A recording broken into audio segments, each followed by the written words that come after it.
Let's make this beautiful neck collar together. It's a new one. I'm sure you like it. I like it too. Watch till the end, okay? And learn.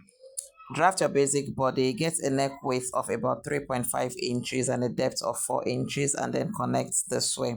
Once you are done, measure 2 inches and mark, and then measure about 8 inches from the top and create a triangle from the 2 inch to the extra inch you measured down, and then cut it out this way as seen.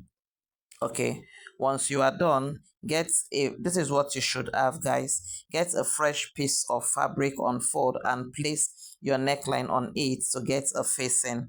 Okay, place it properly and then trace it out to get the facing for the neckline or for the collar. Once you are done, shape the facing properly as seen.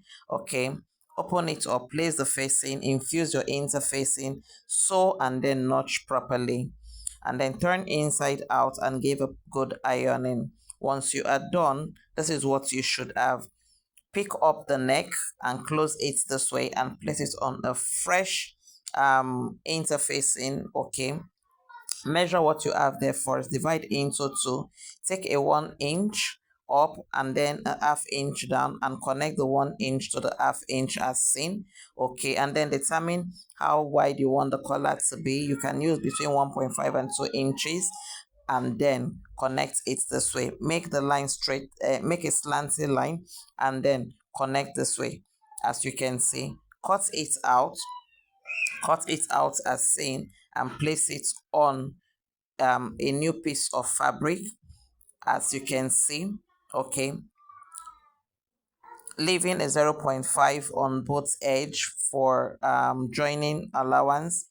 Place it on your neck and sew one part. Okay, place it and sew on the neckline one part.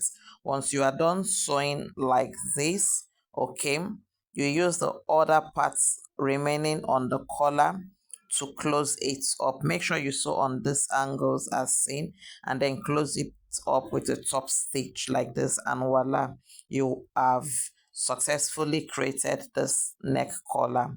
I like it. Subscribe and follow for more.